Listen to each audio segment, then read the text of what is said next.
इस वक्त मैं मौजूद हूँ बदायूं जिले के कस्बा ककराला में और आप मेरे साथ देख रहे हैं, पहचान ही गए होंगे मरगू जयकाम सोनी भैया जिसे बोलते हैं। और ये एडवोकेट भी हैं और पूर्व प्रत्याशी भाजपा ककराला के रह चुके हैं। इनसे मालूम करेंगे, यहाँ पर जो है लगभग 1 से 1.5 लाख की आबादी है और जन समस्याएं काफ़ी होती रहती हैं, लेकिन सबसे बड़ा मेन मुद्दा जो हैगा वो आधार सेंटर का है। इतने बड़े कस्बे में अभी तक आधार सेंटर नहीं बन पाया है। आधार कार्ड बनवाने के लिए महिलाओं को, बच्चे हों, चाहे वो बुजुर्ग हों, बदायूं जाना पड़ता है और काफ़ी मशक्कत का सामना करना पड़ता है। तो यहाँ पर सोनी भैया से बात करेंगे आधार सेंटर के बारे में, आप क्या कहें? देखिए, मुझसे नगर की जनता ने, काफ़ी लोगों ने मुझसे कहा इसके लिए, तो मैंने काफ़ी दिनों से पहल कर रहा हूँ मैं इसके लिए। मैं कई उच्च अधिकारियों से मेरी मुलाकात भी हुई। उन्होंने आश्वासन दिया है कि जल्द ही कस्बा ककराला में आधार कार्ड सेंटर चलेगा। मैं उस दिन एडीएम साहब से भी मिला था। उन्होंने भी मुझसे कहा कि जिलाधिकारी महोदय से मेरी बात हुई है और लगभग ईद के बाद आपका कस्बा ककराला में शुरू कर दिया जाएगा। कल हमने माननीय जो हमारे निवर्तमान विधायक हैं, माननीय धर्मेंद्र साक्य जी, उनसे कल हमने ज्ञापन दिया था। उन्होंने भी हमें आश्वासन दिया था कि हम जिलाधिकारी महोदय से बात करके जल्द ही आपके यहाँ आधार कार्ड सेंटर शुरू करा देंगे, जिससे जनता को परेशानी का सामना ना करना पड़े। तो आपको क्या लगता है, क्या यहाँ पर आधार सेंटर आ पाएगा? जी बिल्कुल आएगा, और जब तक नहीं आएगा तब तक मेरा प्रयास जारी रहेगा। और मैं नगर की जनता से भी कहना चाहता हूँ कि इस मुद्दे पर पूरी नगर की जनता मेरा समर्थन करे, क्योंकि जो जितनी जनता अधिक से अधिक अधिकारियों और नेताओं से मांग करती है, उतनी जल्दी मांग पूरी होती है। इसलिए मैं सब नगर की जनता से इस मुद्दे पर समर्थन मांगता हूँ, मेरा साथ दें। और मैं ये लड़ाई जब तक लड़ता रहूंगा तब तक यहाँ ककराला में आधार कार्ड सेंटर बन नहीं जाएगा। अभी हाल ही में कुछ दिनों पहले देखा गया था कि यहाँ पर आधार सेंटर आता था, लेकिन 3 दिन के बाद वो गायब। तो क्या ऐसा ही होने वाला है या हमेशा के लिए रहेगा?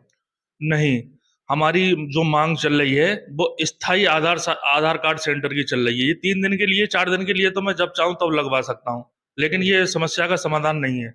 जब आए तो एक स्थायी आधार कार्ड सेंटर हो, जिससे सारी जनता के समस्या का समाधान हो सके। लंबे समय तक यहाँ काम चलना चाहिए इस चीज का। तो अब मेरा दूसरा सवाल ये है कि अभी हाल ही में ककराला में मीट पर काफ़ी राजनीति चल रही है और सोशल मीडिया पर अभी कुछ दिनों पहले आपका एक वीडियो भी वायरल हुआ था, जिसमें आपने कहा था कि मैं मीट से अब मेरा कोई ताल्लुक नहीं है। तो इसमें क्या वजह रही, आपको क्यों दूरी बनाना पड़ी? जी, हमने पहले जो है लगभग 1 साल पहले हमने ये काम स्टार्ट किया था। तो लगभग 7 महीने में इसमें पार्टनर रहा। तो जनता ने जब रेट की बढ़ोतरी हुई उसमें, तो जनता ने ये कहा ये तुम्हारे लिए सही नहीं है। ये आपके जो राजनीतिक प्रतिद्वंदी हैं, विरोधी हैं, वो मुद्दा बना रहे हैं कि ये मीट जो है सोनी भाई महंगा करा रहे हैं। लेकिन ऐसा कोई बात नहीं थी। मैं फिर भी उस काम से दूर हो गया। जनता की मांग पर, जनता की भावनाओं को देखते हुए मैंने उस काम से अपने आप को दूर कर लिया। लगभग 6 महीने हो गए मुझे इस काम से कोई लेना देना ही नहीं है। आरोप ऐसा लगता है कि ककराला के लोग आरोप लगाते हैं कि आपके पार्टी के और भी लोग यहाँ पे जो है मीट का कारोबार करते हैं, तो कहीं पार्टी में अनबन ना आ जाए, इस वजह से आपने दूरी बना ली। नहीं नहीं, ऐसी कोई बात नहीं है। अब जो भी काम करेगा, मैं तो यही उम्मीद, जो कस्बा ककराला में सबसे सस्ता मीट बेचेगा मैं उसका समर्थन करूंगा। और सुनने में आया है कि 2-3 दिन तो सही बिका था, फिर बढ़ोतरी होने लगी पैसों में। आज ही मैसेज देखा गया है, 20 रुपए फिर से बढ़ गए हैं, क्या कहेंगे आप? ये गलत हुआ, बढ़ना नहीं चाहिए। जो पहले जो 4-5 दिन से प्रचार कर रहे थे कि अ, हम सस्ता बेचेंगे, लेकिन ये 3 दिन में ही फेल हो गया मामला। बढ़ना नहीं चाहिए। एक सबसे बड़ा आरोप है आप पे, ये जनता का सवाल, ये मेरा नहीं। सबसे बड़ा आरोप ये लगता है, जब आप इलेक्शन आपने लड़ा था और आप हार गए थे, तो आपके जो विरोधी थे, आप जेल में डलवा दिया था आपने उनको, पुलिस द्वारा डंडे लगवाए थे। कितनी सच्चाई है इसमें? नहीं, ये बिल्कुल गलत है। जब ऐसी कोई बात ही नहीं हुई थी। चुनाव के बाद एक बार मेरे चचेरे भाई पे हमला हुआ, तो उसका जवाब दिया था हम लोगों ने। उसमें एफआईआर हुई थी 307 की। अब कोई आत्म सुरक्षा के लिए अपने कोई हमला करेगा तो उसका जवाब तो देना ही पड़ेगा उसे। तो उसमें एफआईआर में लोगों ने, विरोधियों ने वो बनाया कि ये मतलब ये झूठी कार्रवाई कर रहे हैं, ये वो कर रहे हैं। हमारी अपने परिवार की तरफ से कोई लड़ाई की किसी तरीके से पहल नहीं हुई। खामखा विरोधियों ने जब लड़ाई लड़ी है तो उसका जवाब दिया है हमने। हम्म। और मेरा सवाल ये है कि अगर कोई अपोजिशन पार्टी का कोई भी बंदा है या कोई भी ककराला का नागरिक है और आपके पास वो आता है कोई अपनी फरियाद लेके, तो क्या आप सुनेंगे? जी बिल्कुल।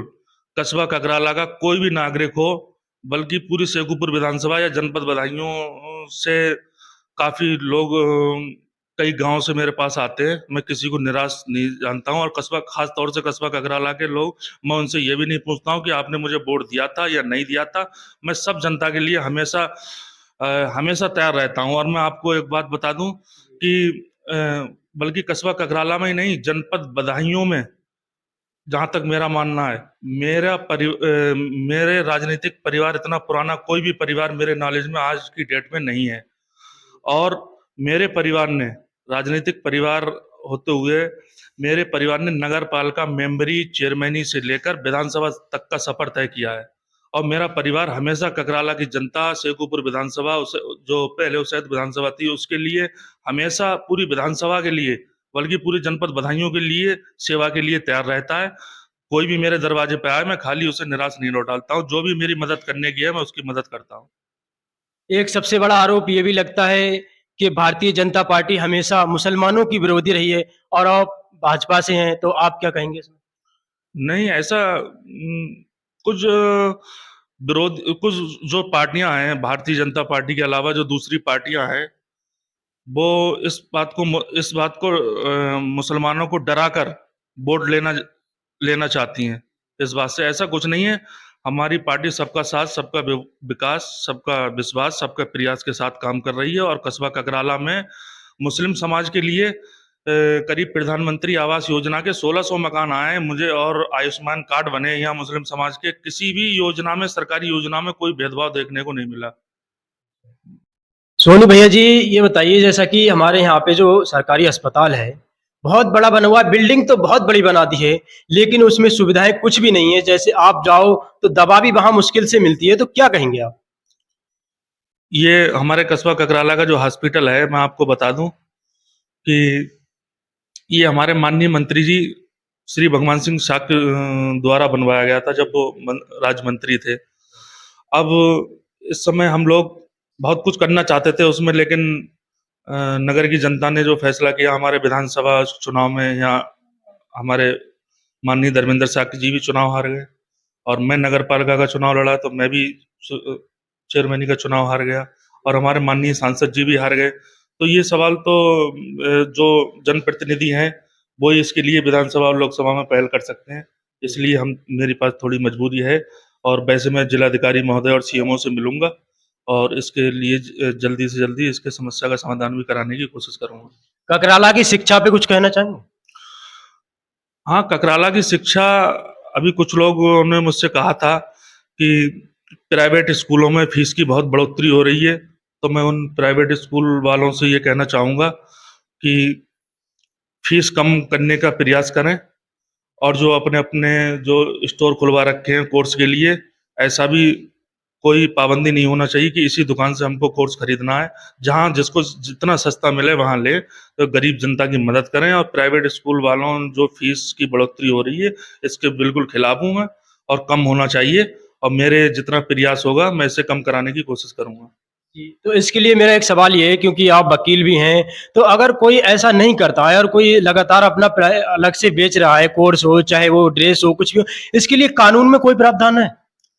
हाँ जी, बिल्कुल है। कानून में प्रावधान है कि जो सही रेट हैं, और सही रेटों में बेचा जाए। ऐसा थोड़ी है कोई दोगुने तीन गुने पैसों में बेच लेगा, ऐसा नहीं कर सकता।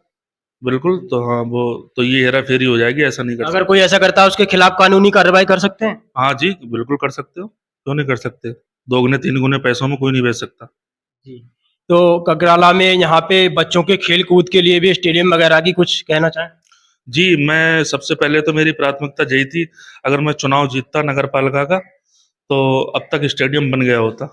और आगे अगर जनता ने मुझे जिताया, तो मैं सबसे पहले स्टेडियम बनवाऊंगा युवाओं के लिए। जो लोग आपसे डरते भी हैं, कुछ लोग कहते हैं कि सोनी भैया के पास जब जाओ तो डर लगता है, कहीं पुलिस से ना पकड़वा दें, कहीं डंडे नहीं लगवा दें, कोई बात अपनी रख पाते। तो उन लोगों के लिए क्या कहना चाहेंगे आप? कोई संदेश दीजिए। नहीं, बिल्कुल खामखा विरोधी मुझे बदनाम करने की कोशिश करते हैं, जबकि मैंने ऐसी कोई बात नहीं। ककराला के 2500 वार्डों से मेरे पास जनता आती है और मैं उनकी समस्याएं सुनता हूँ, समस्या का समाधान करता हूँ। मैंने किसी से, पुलिस से कोई डंडे वंडे नहीं लगवाए। जी।